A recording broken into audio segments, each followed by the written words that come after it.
여러분 반갑습니다.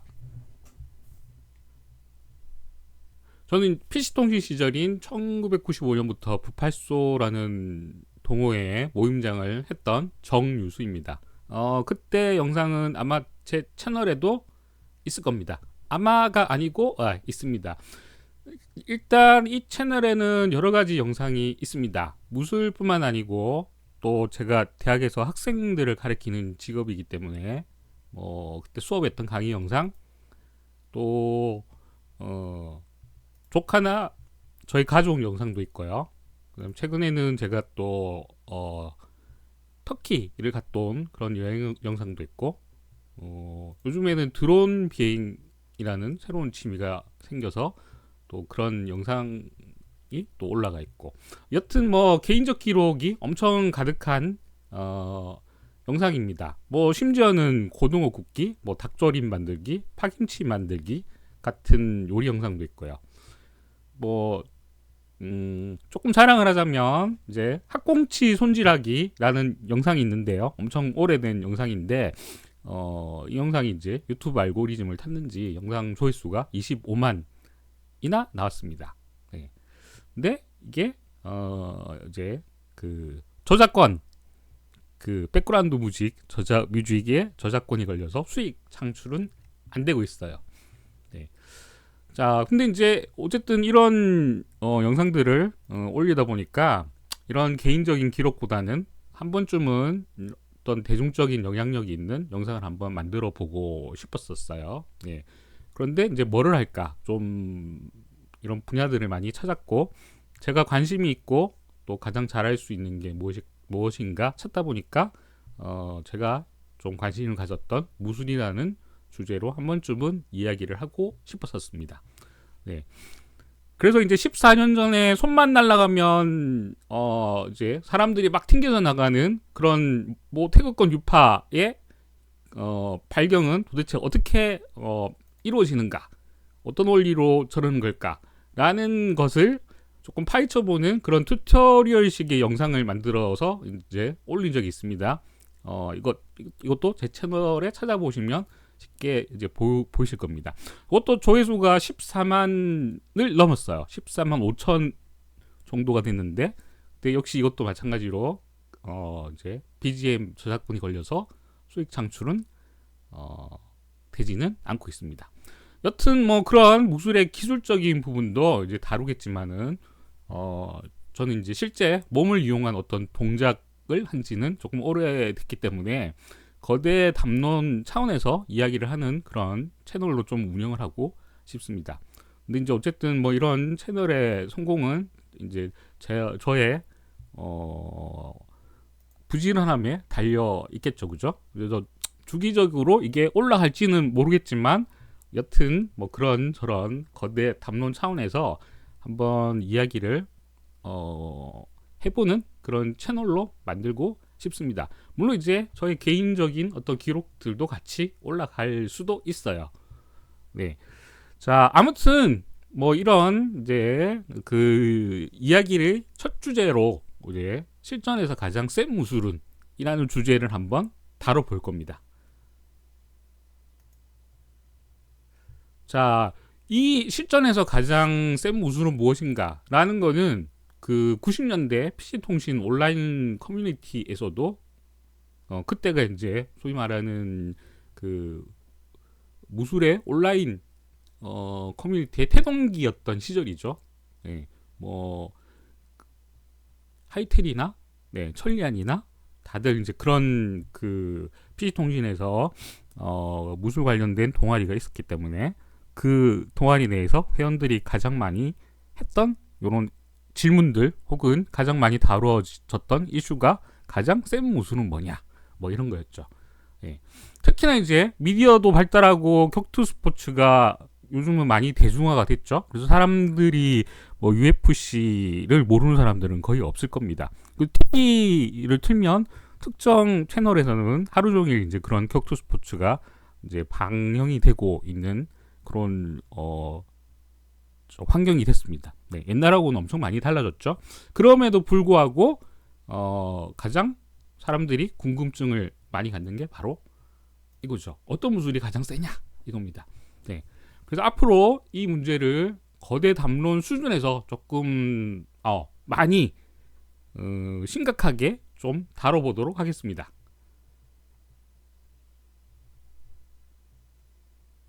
자, 일단 이 문제를 다루기 전에 생각해 볼 것이 하나 있어요. 일단 뭐 이런 어쨌든 거대 담론 수준에서 이런 얘기를 하려면 사전에 검토해 볼 것이 좀 많거든요. 그럼 이제 무엇을 우선적으로 고려해야 되느냐? 첫째로는 일단 무술의 종류입니다. 결국은 어떤 무술을 선택해야 될까 하는 문제이기 때문에 이런 선택지의 문제로 어쨌든 귀결이 되겠죠. 그러니까 이런 무술의 어떤 분류 방법론을 좀 살펴봐야 됩니다.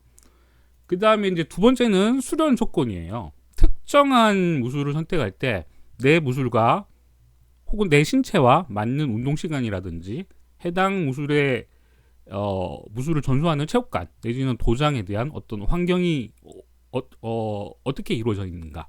그 다음에 이제 지도자의 실력이나 인성 문제도 가장 센 무술에 영향을 많이 가장 센 무술이 되는 것에 영향을 가장 많이 끼치는 요소라고 볼 수 있겠습니다. 그렇죠? 그래서 이런 것들을 한번 살펴볼 거고요.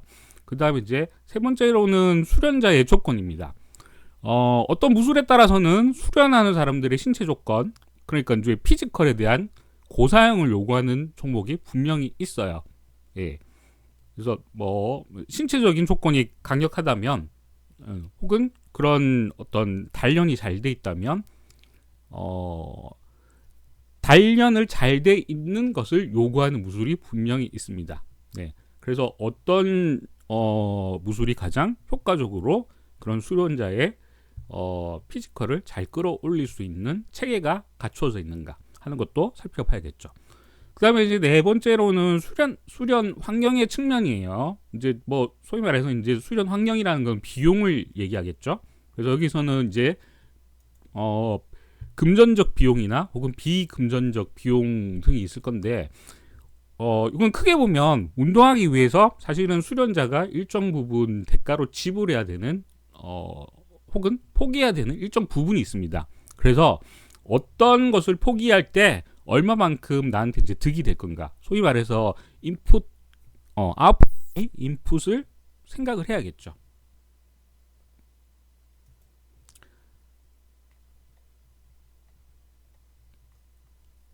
자, 근데 이제 무엇보다 가장 중요한 것은 바로 이겁니다.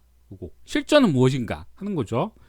일단 현대사회가 법치주의 하에 모든 사람들의 일단 그 법을 지켜야 한다는 것을 이제 강조를 하고 있습니다. 그죠? 예. 그래서 개인 간의 폭력 사용이 극히 제한되고 있어요. 그래서 이런 상황에서 실전이라는 개념을 파악하는 것은 엄청 중요합니다. 네.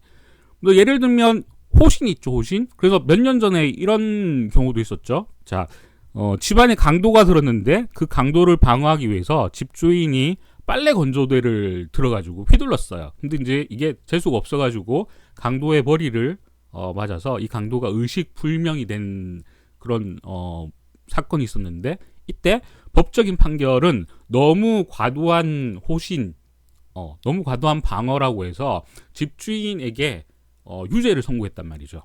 네. 그래서 이제 요런 상황들도 봐야 됩니다. 그죠? 그래서 요런 호신의 목적인가, 또는 제한된 어떤 상황 속에서 상대방과 이런 어떤 경쟁을 했을 때 즉 시합 상황에서 승리를 따는 것이 실전인가, 뭐 이런 것들을 한번 따져봐야 됩니다. 그래서 이제 이거는 엄청 매우 민감한 문제고 또 심층적으로 다루어야 하는 문제이기 때문에 이건 추후에 다른 주제로 한번 이야기를 해보겠습니다.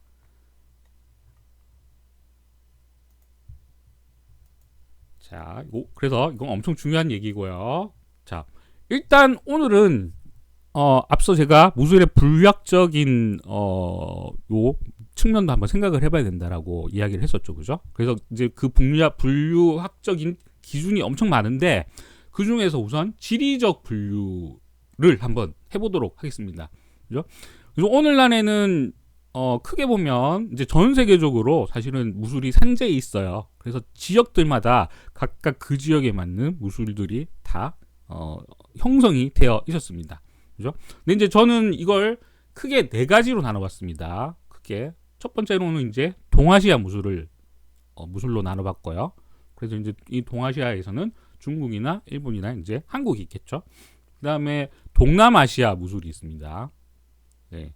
이 동남아시아 무술은 뭐 여러분들이 잘 아시겠지만 태국, 또 인도네시아, 필리핀 이렇게 이제 구분이 되어 수 있고, 그 다음에 서양은 그냥 대략적으로 한번 묶어봤어요. 일단 뭐 서양이라고 하면 유럽 쪽이나 또는 미국 쪽 무술로 한번 생각해 볼 수 있겠고요. 그 다음에 이제 마지막으로는 중동하고 또 중앙아시아 무술이 되겠죠, 그죠? 네. 그래서 터키, 이란, 몽골 뭐 이런 쪽을 중심으로 해서 그 분류를 해봤습니다. 이런 이제 분류는 그냥 제 개인적인 기준에서 나눠본 겁니다. 물론 이제 다른 여러 가지 의견들이 있으실 거예요. 그래서 그런 의견이 있으시면 댓글로 의견을 이제 좀 달아주시면 이제 저도 공부하는데 많은 도움이 될 것 같아요.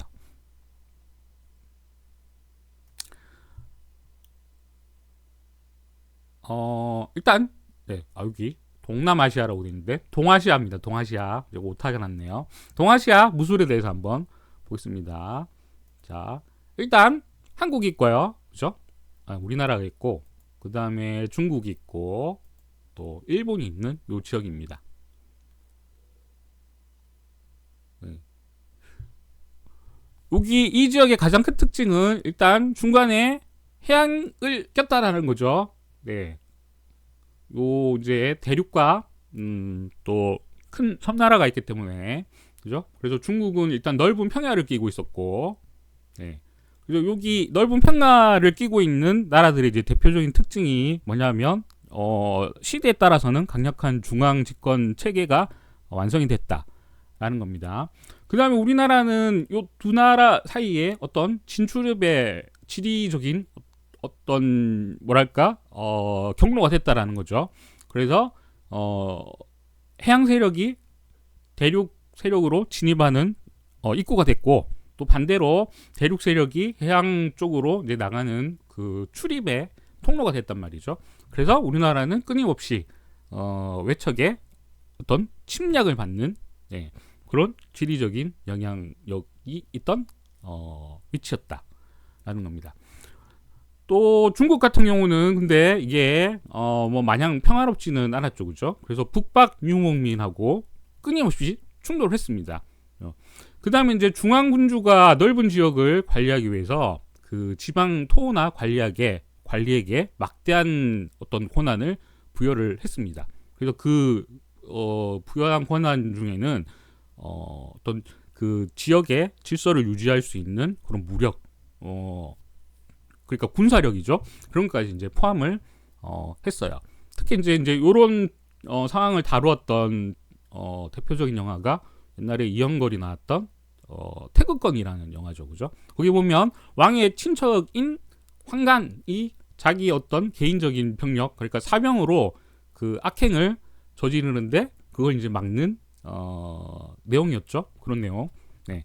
그다음 이제 일본 같은 경우는 지리적으로 폐쇄된 섬나라였어요. 그래서 상대적으로는 외척의 침입을 받는 경우가 거의 없었습니다. 아마 제가 일본의 역사를 이렇게 쭉 살펴봐도 그 바깥쪽에서 그런 어떤 침입을 받은 경우는 거의 없었을 거예요. 네. 근데 이제 상대적으로 국내 정세가 매우 이제 불안했죠. 네.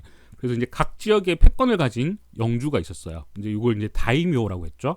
근데 이 다이묘는 자기가 소유한 어떤 그런 영토, 혹은 구역 뭐 이런 것들을 힘으로 관리하기 위해서 일단 자기 밑에 충성을 맹세한 무사 계급을 하나 뒀었죠, 그죠? 이제 그걸 이제 우리는 사무라이라고 이해를 하고 있을 거예요. 어쨌든 이런 이제 상황에서 각각 독특한 전투 기술이 개발되고 또 전승이 됐었어요. 자, 우선 이제 한국 무술을 한번 보겠습니다. 우리나라 무술은 일단 태권도가 있고요. 그 다음에 태견이 있고, 또 씨름이 있습니다. 물론 이제 엄청 많은 이거보다 더 많은 무술들이 이제 있다고 주장하시는 분들도 있습니다. 근데 이제 대표적인 무술 세 가지만 한번 꼽아봤습니다. 이런 세 가지 무술 있죠? 네, 이거는 누가 봐도 이건 한국 무술이 맞다, 우리나라 무술이 맞다라고 이제 주장을 해도 까이지는 않죠. 네, 근데 이제 다 뭐 다른 의견들도 되게 많습니다. 뭐 예를 들면 태권도만 봐도 이 태권도는 중국의 남권에서 오키나와 공수도로 가고 또 일본 본토의 공수도 즉 가라데를 거쳐서 우리나라가 일제 식민지 치하에 있을 때 그때 들어왔던 것이 태권도로 바뀌었다. 그래서 소위 말해서 가라데의 신편 무술이다라는 논란이 엄청 있었어요. 네, 이것도 옛날에 PC통신 시절에 엄청 큰 논란이 있었거든요. 지금은 그런 얘기들이 사실은 없습니다. 잘 없어요. 왜냐하면 어쨌든 이 태권도라는 무술은 경기화가 엄청 잘 되어 있고, 그래서 가라데하고는 전혀 다른 어떤 시스템을 갖춰져 있기 때문이에요. 네. 그래서 이거는 뭐 그 시스템을 만드는 데는 어쨌든 우리나라가 전적으로 이제 주도를 했고, 네. 그래서 이게 뭐 국제적인 경계가 많이 치루어져 있기 때문에 우리나라에서 만들어진 무술이 맞다라고 보는 이제 시선이 타당하다라고 저도 생각을 하고 있습니다. 네, 나머지 뭐 태권이나 씨름 같은 경우는 어쨌든 전통적으로 이어져 오는 무술이 맞기 때문에 이게 한국 무술이 아니다, 혹은 중간에서 뜬금없이 나타난 무술이다라고 주장하는 사람들은 잘 없어요. 근데 이제 우리나라에서는 엄청 그 사이비 무술 시비가 엄청 많았었습니다. 대표적으로는 이제 해동검도에 문제가 있겠죠. 이제 해동검도는 법적으로 이게 뭐 여러 가지 그 관계자들이 다툼이 있었는데, 이제 그 판결문을 보면 해동검도가 어떻게 만들어졌는지 이게 딱 나와 있어요. 근데 법적으로 또는 공식적인 문서로 특정한 무술이 어떻게 생성이 됐는가라고 잘 나타나 있는 딱 하나의 사례가 바로 해동검도입니다. 이건 나중에 판결문 한번 제가 구해서 여러분들한테 한번 보여드릴게요. 네.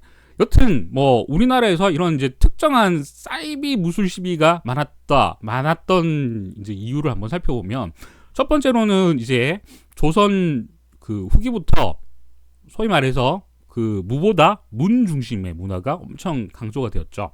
그래서 선비 문화 뭐 이런 거 있었죠, 그죠? 네, 그런 것들이 조금 우대를 받았다라는 측면이 하나 있고요. 그 다음에 이제 두 번째로는 일제 강점기 동안에 전통 무술이 금지가 됐었습니다. 네, 그래서 이제 요런 얘기들은 그 송독기옹이 많이 이야기를 했었죠, 그죠? 그래서 그 맥락이 이제 끊어졌습니다.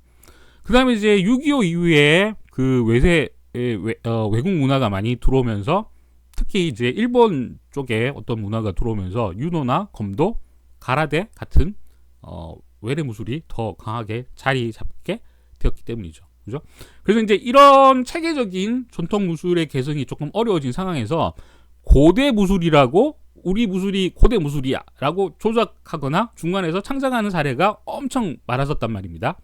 더군다나 1970년대에서 2000년대 사이, 요 30년 사이에 태권도, 합기도, 해동검도 뭐 이런 도장들이 있죠. 이제 그때는 사실은 인구도 많이 늘어나던 시대였고, 그 사회적으로 별 다른 육아 어떤 체계나 시설이 잘 없었습니다. 근데 일부분을 요런 체육관들이 육아를 담당했단 말이죠. 예. 그래서 엄마들이 이런 이제 체육관에다가 아기들을 맡기고 좀 뭐랄까 자기만의 시간을 갖는 그런 사례가 많았기 때문에, 네. 그래서 이제 요런 그 뭐랄까 계통에 있던 분들은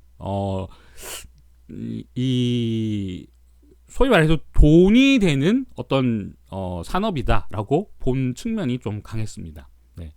근데 이제 상대적으로 태권도, 합기도, 해동검도와 같은 그런 연령층이 낮은 아동을 대상으로 한 체육관들은 어쨌든 좀 뭐랄까 장사가 잘 됐어요. 근데 나머지 무술들 있죠. 요 세 가지 무술, 태권도, 합기도, 뭐 해동검도 요거를 제외한 무술들은 잘 장사가 안 됐거든요. 그럼 이제 어떤 식으로 그런 마케팅을 해야 되느냐? 요런 무술도보다 우리 무술은 비전 무술로 되게 강력해질 수 있다라고 이제 포지셔닝을 한 거죠. 네. 그리고 이제 제가 경영학을 전공한 사람이라 이걸 이제 경영학적으로 뭐 바꿔서 얘기하자면, 네. 소위 니치 마켓을 탈환하기 위해서, 네. 우리 무술은 고대 삼국 시대부터 이런 내려오던 우리 이 뭐랄까 비밀 전통 무술이다. 뭐 이렇게 사람들의 심리를 좀 자극을 했어요. 호기심을 자극을 해서 고객을 모집을 했단 말이죠. 네. 그 다음에 정부에서도 이런 무술 관리에 대한 노력이 전무했습니다. 그래서 체계적으로 검증하는 기관을 만들지는 못했어요. 네. 그래서 이제 공식적인 검증 없이 우리 무술은 수천 년 역사를 가진 전통 무술이다. 라든가 삼국 시대부터 이어져 온 무술이다. 뭐 그런 그 헤드카피로 선전하는 단체들이 엄청 이제 난립을 했었죠. 자, 그 다음에 이제 중국 무술 보겠습니다. 중국 무술은 다른 거 다 필요 없습니다. 그냥 쿵으로 퉁치자 이겁니다. 여기 이제 나이 좀 많으신 아재들은 요 만화 되게 잘 보셨죠, 그죠? 자, 중국은 어쨌든 이런 유파들이 엄청 많아요. 네, 소위 말해서 이제 권법이죠. 그런 수가 엄청 많습니다. 그래서 중국 정부나 그 다음에 중국 그 관련 무술 학계에서도 이 도대체 중국 내에 이런 유파들이 몇 개가 있느냐 뭐 이런 것들이 숫자 파악이 잘 안 돼요. 근데 뭐 중국 정부가 어쨌든 공식적으로 인정한 유파가 129개예요. 129개고, 근데 이제 소규모 유파까지 분파까지 합치면 같은 권법이더라도 같은 유파들이라도 네, 그 또 이제 전승하는 요 계통에 따라서 분파가 또 갈리거든요. 그래서 그런 것까지 따지면 한 500개 이상은 될 거다. 근데 몇 개인지는 정확하게 다 몰라요. 네. 근데 일단 중국이 이렇게 다양한 스타일이 있는 이유가 있습니다. 첫째로 이제 땅이 넓어가지고 지역적 특성이 엄청 이제 반영이 됐다 이거죠. 우리나라처럼 이제 조금 좁은 땅이 아니고 중국은 엄청 땅이 넓거든요. 네. 그래서 뭐 크게 이제 나누면 북파권법, 남파권법 뭐 이렇게 이제 나눌 수 있습니다. 북파권법은 일단 도약과 높은 발차기가 많죠, 그죠? 네. 그 다음에 남파권법은 일단 펀치가 강력해요. 그래서 이제 육체적으로는 조금 높은 내구성을 요구하고 있죠, 그죠? 그래서 일설에는 남파권법이 요런 그 움직이는 배 위에서 탄생을 했고, 그 다음에 수련되었기 때문에 이제 지금과 같은 펀치가 많은 형태로 이제 발달되었다라고 하는데, 솔직히 뭐 그거는 그 관련된 그 어떤 뭐 노사들한테 물어보면 그거는 다 근본이 없는 얘기다. 뭐 만화에서 나온 얘기다. 뭐 그런 얘기를 합니다. 그죠? 네. 근데 제가 생각하기로는 요 중국 남쪽 있죠. 중국 남쪽이 엄청 습해요. 그래서 엄청 덥고 조금만 움직이더라도 이제 몸에 땀이 나가지고 이제 이게 움직이기가 너무 불편하거든요. 그래서 예를 들면 이제 충칭만 봐도 한여름에는 40도가 넘어가거든요. 근데 요즘과 같은 이제 혹한기 1월달, 2월달에도 기온이 15도, 12도에서 15도 정도 되거든요. 근데 너무 이제 많이 움직이면 쓰러진단 말이죠. 그래서 조금 이 뭐랄까 몸의 움직임을 최소화시키자라고 해서 이제 나온 그런 형태인 것 같아요. 자, 아무튼 이런 이제 중국의 유파가 즉 권법이 이렇게 많은 이유는 그 중국 무술이 특정 가문 혹은 특정 지역에서만 전수되는 가전 무술이었습니다. 이게 이제 조금 어려운 말로는 일가전수라고 그러죠. 일가전수. 그래서 이제 각 가문별로 움직임을 차별화했기 때문에 엄청 이제 이 가문들마다 매우 다양한 무술이 발전이 됐습니다. 그죠? 자, 근데 이 가문 외 일족에서는 전술을 극히 꺼려 했어요. 그죠? 이게 왜 그러느냐? 가전 무술 자체가 어떤 해당 가문에서는 소위 말하는 일종의 이제 패밀리 비즈니스 모델이었어요. 그러니까 돈을 벌 수 있는 수단이었죠. 그래서 무술 어떤 기술이 있는 가문은 그 지방 토 혹은 관리, 아까 제가 이제 중국 무술은 땅이 넓기 때문에 이제 지방 토호나 그 지방의 이 들어온 관리들의 권한이 엄청 셌다고 그랬죠, 그죠? 그래서 그런 이 관리들이나 토호들에게 자신의 어떤 군사력, 즉 무력을 제공해주고 이제 대가를 받는, 네, 그런 형태였습니다. 그 다음에 또 이제 거대 상단에 자기들의 어떤 그 무력을 제공을 해줬어요. 소위 말해서 이제 요즘으로 치면 뭐랄까 보디가드 역할. 그래서 이제 표국이라는 그런 단체도 만들어서 운영을 했었죠. 자, 아무튼 이제 뭐 그런 다양한 형태로 이런 이제 유파들이 되게 엄청 많이 생겼는데, 요즘은 중국 정부에서는 그런 것들을 체계적으로 좀 관리를 하기 위해서 그런 옛날에 이제 무술, 즉 전통 무술과 그 다음에 신편 무술이라는 이제 우슈로 나누어서 이제 관리를 하고 있습니다. 근데 이제 우슈가 생긴 이유는 1990년대 중국이 이제 소위 말해서 외국의 문화 개방을 하면서 국제적인 스포츠 행사를 유치를 했는데, 이제 베이징 아시안 게임, 그 다음에 베이징 올림픽을 대비를 해서 자기들이 어떤 주체적으로 뭐랄까 메달을 딸 수 있는 그런 종목을 만들기 위해서, 예, 그러면 뭐가 있을까 생각을 해보니까 우리한테는 이제 소위 말하는 이제 쿵우가 있었다. 근데 이 쿵우를 점수화 내지는 뭐랄까 이걸 등급화, 그러니까 선수들이 금운동을 따게 만들 때 어떻게 하면 좋을까라고 이제 생각을 했었는데, 요걸 동작의 아름다움이나 정확성을 체크를 하자. 그래서 이제 소위 말해서 그 체조처럼 만든 거죠. 근데 이 동작을 점수화 시키려면 뭐랄까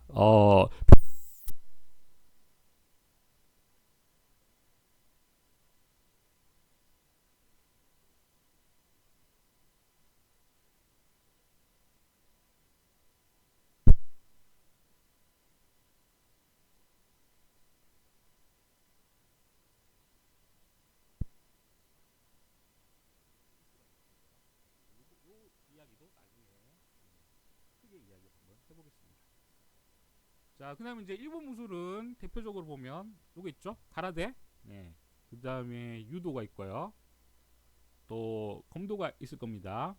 여기 이거는 이제 베스트 키드라는 영화, 엄청 옛날에 유명했던 영화거든요, 80년대. 네. 근데 이제 요 가라데도 지금 갈라져 가지고 전통 가라데가 있고, 그다음 풀 컨택 가라데가 있죠. 뭐 그 이야기는 뭐 아마 다른 전문가들이 또 해주실 겁니다. 그 다음에 유도는 엄청 이제 경기화가 잘 되어 있는 형태가 됐고, 그 다음에 검도 역시 마찬가지로 여기 경기화가 엄청 잘 되어 있습니다. 네. 일단 일본 무술은 저보다 더 전문가들이 많으실 거니까, 네, 자세한 설명은 그분들한테 넘기겠습니다. 네. 자, 그러면 이제 이런 동아시아에서 유달리 무술이 이렇게 이제 활발하게 발생한 이유는 뭐냐? 이걸 한번 보겠습니다. 일단 크게 보면 이유가 네 가지로 볼 수 있어요. 네. 자, 동아시아는 아까도 제가 얘기했지만 지리적으로 굉장히 전쟁이 혹은 외침이 작게 발생할 수밖에 없는 이런 그 형태로 이루어져 있기 때문이었어요. 그죠? 그래서 중국 같은 경우는 춘추전국 시대부터 명청 시대까지 엄청 뭐랄까 외세의 침입, 아까 얘기했지만 북방 유목민들이 중원이라는 그 중원이라고 불리우는 어떤 그런 환경이 좋은 땅을 차지하기 위해서 끊임없이 들어왔단 말이죠. 그래서 그 지역을 중심으로 해서 다양한 이제 전투 기술이 발달이 됐었고요. 그 다음에 일본 같은 경우는 전국시대 무사계급, 즉 사무라이가 등장을 했죠, 그죠? 그래서 검술과 유술이 엄청 많이 발달을 했고, 그 다음에 우리나라 같은 경우는 삼국시대부터 조선시대까지 끊임없이 그 외세의 침략을 받았단 말이죠. 그래서 국방의 필요성으로 무술이 발전했다 하는 겁니다. 네. 그래서 첫 번째가 이제 그런 이야기였고, 그다음에 이제 두 번째로는 이 무술 수련이 철학이나 정신적 수양의 도구로 활용이 됐습니다. 특히나 이제 그 도교나 불교, 그다음 뭐 이런 종교적인 영향을 많이 받았다 이거죠. 네. 그래서 이제 도교에서는 이런 말이 있죠. 기와 자연의 흐름을 엄청 잘 읽어야 된다. 그래서 이제 나온 게 이제 대표적인 무술이 이제 태극권이죠. 그 다음에 불교 같은 경우는 선정불교라는 게 있습니다. 선정불교, 이게 무술하고 결합을 해서 소위 말해서 이제 소림사 무술이 나왔습니다. 네. 소림사 무술은 조금 해석을 조금 달리 해야 되는 측면이 있는데, 그것도 나중에 제가 또 이야기를 하겠습니다. 네.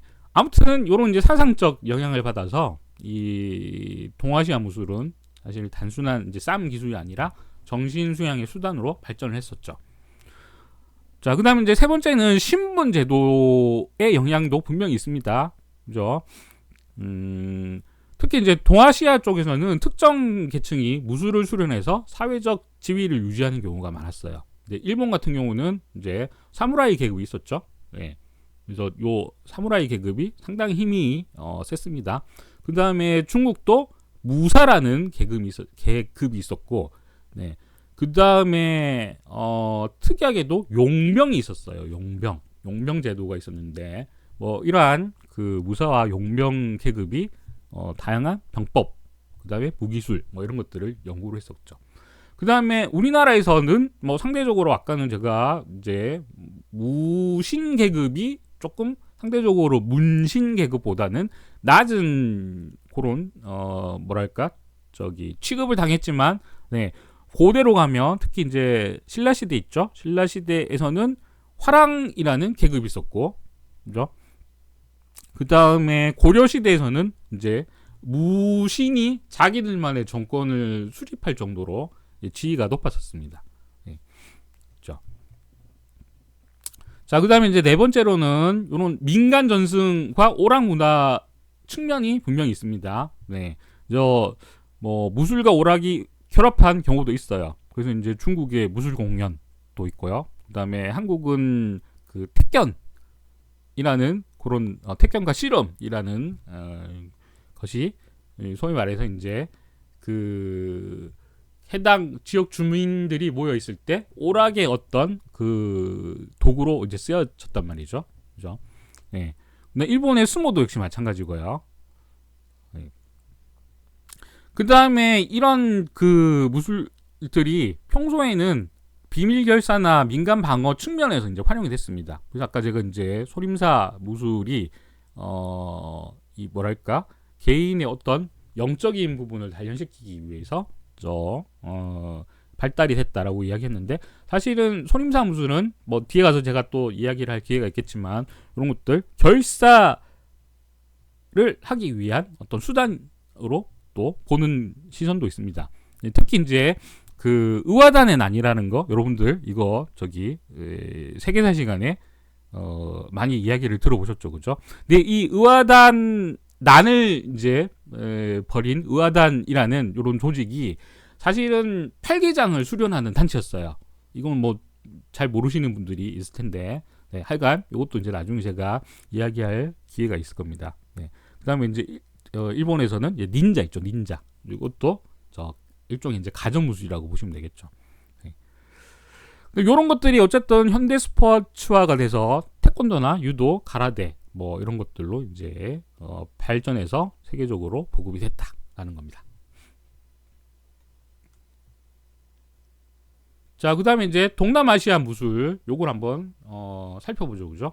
동남아시아 무술은 뭐 이게 우리나라에서는 크게 대중적이 되진 않았는데, 일단 대표적으로는 이제 태국, 그 다음에 인도네시아, 또 필리핀, 요런 이제 세 나라를 중심으로 무술이 이제 생성이 됐다 이거죠. 네. 근데 이제 요 세 나라의 특히 특징을 조금 얘기를 해보자면, 일단 요 지역은 중국, 그 다음에 인도, 아랍, 유럽 뭐 다양한 문화가 교류하는 중심지였단 말이죠. 네. 특히나 이제 상업적인 어떤 문화, 그러니까 교류가 이어지는 곳이었고, 특히 이제 해양 무역이 되게 많이 발달을 했었어요. 해양 무역이 많이 발달을 하면 뭐가 있느냐? 해적이 있죠, 해적. 네. 그 다음 유달리 이 나라들이 외세 침략을 엄청 많이 받았습니다. 그죠? 네. 그래서 전투 기술이 필수적으로 일단 발생할 수밖에 없었고, 네. 그 다음에 여기도 그 부족으로 이루어진 국가들이 많았기 때문에 부족 간의 그런 경쟁 또는 전쟁이 또 빈번히 했습니다. 그죠? 그 다음에 이제 무덥고 습한 기후도 좀 영향력이 있는데요. 이제 아무래도 되게 더운 날씨니까 뭐 두꺼운 갑옷을 입고 활동하기가 되게 불편했죠. 네. 그래서 상대적으로 빠르고 좀 단타 위주 또는 단검이나 막대 같은 가벼운 무기를 이용한 실전 기술이 발달을 했습니다. 자, 일단 태국 볼까요? 태국부터 이제 살펴보면 뭐 대표적으로 여러분들이 되게 이제 많이 알고 계신 무술이죠. 무에타이. 이거는 뭐 두말할 필요도 없습니다. 그죠? 그래서 팔꿈치나 또는 무릎 같이 이제 예리한 각도를 이용해서 짧게 치는 이런 무술의 특징이 가장 잘 보여주는 것이 바로 무에타이라고 볼 수 있고요. 그 다음에 크라봉이라는 이런 무기술이 있습니다. 그래서 이제 뭐 칼도 쓰고 또 이 봉도 쓰고 뭐 하는 거죠. 자, 인도네시아는 여기 있습니다. 펜짝실락이라는 무술이 있어요. 요거는 뭐 저도 잘 모르니까 여기 잠깐 영상을 잠깐 보시죠. 저작권 때문에 길게는 네. 멘탈 관리는 필수죠. 그러니까 왜? 하나씩은 있죠. 여성 건강보험 3.0. 봅시다. 시합 장면을 봐야겠죠?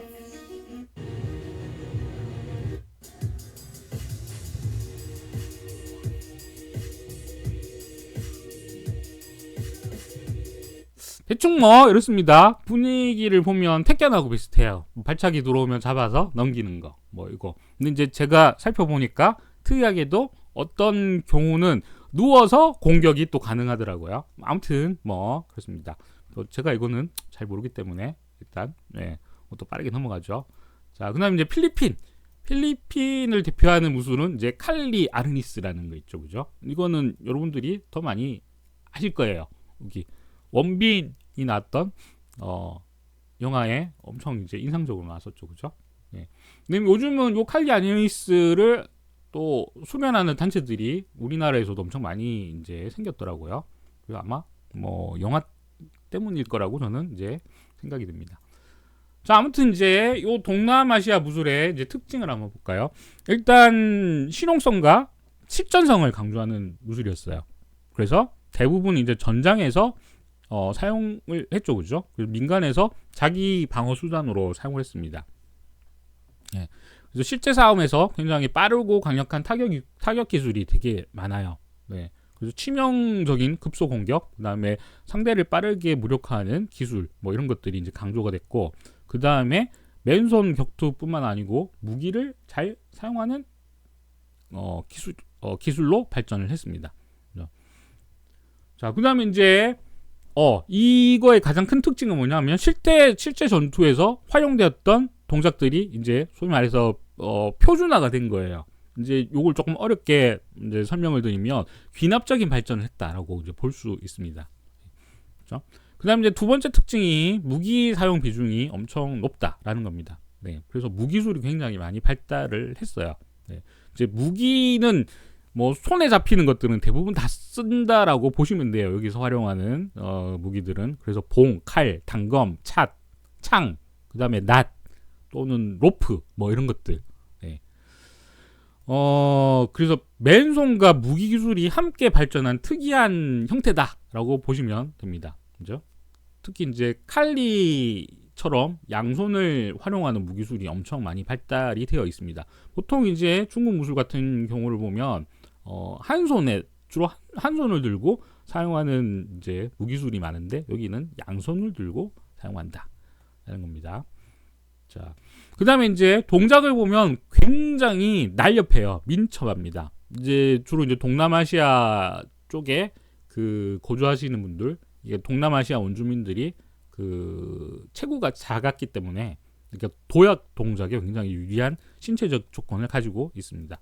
게다가 이제 요렇게 되게 뭐랄까 춤과 같은 동작이 많았던 이유는 뭐냐면 적을 혼란시키는 어떤 그런 그 수단으로 활용이 됐기 때문입니다. 네. 이제 이게 나중에는 의식과 이제 그런 퍼포먼스가 결합이 돼서 공연할 때도 많이 사용을 많이 사용을 하고 있죠. 그죠? 특히 이제 무에타이 같은 경우는 보면 와이크루라는 거 있죠. 그래서 그 시합을 하기 전에 요런 이제 춤 같은 걸 추죠. 네. 자, 그다음에 이제 기후 때문에 요런 형태가 무술이 요런 형태가 이제 생긴 겁니다. 그래서 이제 소위 말해서 동남아시아 쪽은 밀림이나 또 강이나 늪이나 뭐 이런 다양한 지역들이 많잖아요. 그죠? 그래서 이제 요런 환경 속에서 싸우게 되려면 일단 좁은 환경에 적을 몰아넣어야 됩니다. 그죠? 그래서 빠른 몸놀림 또 근접 전투에 맞는 이런 그 동작이 많이 발달을 했습니다. 대표적으로 보면 아까도 얘기했지만 무에타이에서 많이 사용되는 팔꿈치나 무릎 같은 경우 있죠. 이게 상대 되게 그 사정거리가 짧거든요. 이게 1m가 안 돼요. 거의 딱 붙어 있는 상황에서 상대방을 공격하는데 되게 효과적이다라는 겁니다. 자, 그 다음에 이제 서양 무술 볼까요? 서양 무술은 일단 뭐 대표적으로 보면 이런 복싱이 있죠. 예. 그래서 이 복싱은 고대 그리스에서 일단 올림픽 경기로 채택이 됐습니다. 그죠? 그래서 이제 손에 가죽을 감고 했었어요. 이게 이제 팔라이카 복싱이라고 그러죠. 그 다음에 이제 그 시간이 지나서 고대 로마에서는 요 검투사들이 그 뭐랄까 손에 이제 금속을 씌우고 이제 싸웠습니다. 이걸 글라디우스 복싱이라고 그래요. 네.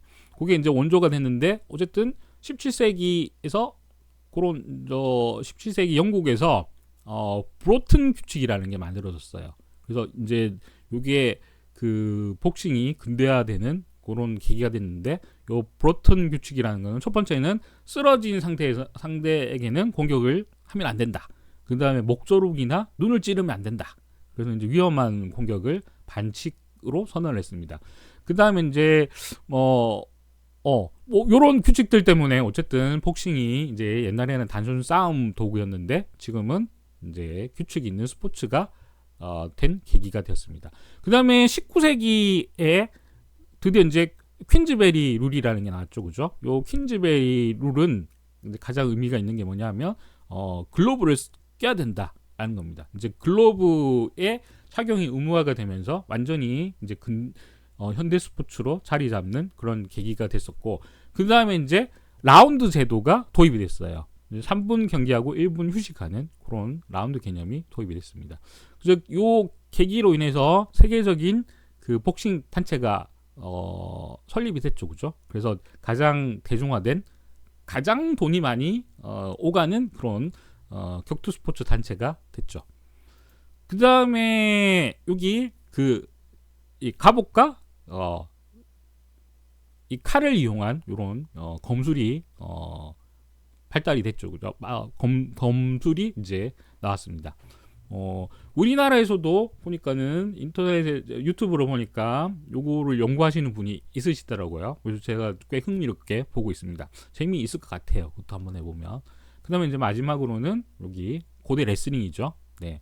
뭐 이건 판크라티온이라는 이라는 격투기, 그 다음에 레슬링, 이런 것들은 이제 그 고대 올림픽에 이제 이 뭐랄까 격투의 대표적인 종목이었죠. 이게 이제 시간이 지나서 요즘으로 따지면 이제 올림픽 레슬링이라는 이제 종목으로 이렇게 이제 굳어졌죠. 네. 그래서 유럽 현대 무술에서 보면 이제 펜싱, 복싱, 레슬링 뭐 이런 것들이 있을 거고요. 그다음에 삼보도 있네요. 네, 러시아에서 이제 만든 무술이고, 그다음에 이제 미국에서는 그 뭐 MMA도 있을 거고요. 뭐 군사 격투술도 있을 겁니다. 뭐 이렇게 이제 서양 무술을 분류를 할 수 있습니다. 그죠? 그다음에 이제 마지막으로 중동 및 중앙아시아 무술이 있습니다. 그죠? 중동 및 중앙아시아 무술로 이제 대표적인 게 이런 거 있죠? 여기 약간 무탄, 네. 온몸에 이제 이런 기름을 바르고 가죽 그 바지 입고 하는 요 오일 레슬링 터키 있죠. 네. 그 다음에 이제 페르시아 여기 이것도 보신 분들이 많을 텐데 엄청 이제 고중량의 이런 나무 목봉 있죠. 클립 이런 거를 이제 들고 저기 소위 말해서 신체를 단련해서 그걸 바탕으로 이 격투를 하죠. 이제 그걸 주루카네라고 해요. 네. 요것도 우리나라에 또 하시는 분들이 있으시더라고요. 제가 찾아보니까. 네. 그 다음에 뭐 여러분들이 많이 아시는 몽골의 전통 씨름 부후가 있죠. 네, 요거는 이제 거의 우리나라 씨름이라고 씨름과 유사하다라고 보시면 됩니다. 뭐 아무튼 이렇게 이제 각 지역별로 무술 구분을 해봤습니다. 그죠? 나머지 저기 터키 오일 레슬링이나 몽골 부를 제외하고서는 우리나라에서도 여기 하시는 분들이 많이 있어요. 대부분 요 두 가지를 제외하면 우리나라에서도 뭐랄까 수련할 기회가 분명히 있습니다. 그죠? 뭐 관련해서는 뭐 체육관이나 협회 등을 검색을 해서 문의를 해보시면 됩니다. 이렇게 뭐 형태 분류를 한번 해봤습니다. 이제 다음 시간에는 요거 있죠. 무술의 어떤 그 뭐랄까 공격 형태에 따른 분류도 한번 해보도록 하겠습니다. 자, 뭐 아무튼 뭐 본격적인 유튜브라고 볼 수는 없지만 뭐 물론 뭐 제 개인적인 어떤 기록들도 계속 이제 올라갈 겁니다. 네, 일단 뭐랄까 늘 하는 말이 있죠. 유튜버들이 네, 전 뭐 유튜버로 나설 마음은 없습니다만 본격적인 네, 좋아요 한번 눌러주시고요. 그 다음에 구독 한번 눌러주십시오. 네, 그 구독 수가 아무래도 구독자 수가 많이 늘어나면 신나서라도 영상을 많이 만들게 되더라고요. 자, 어쨌든 다음 영상에서 또 이런 이야기들 한번 해보도록 하겠습니다. 자, 감사합니다.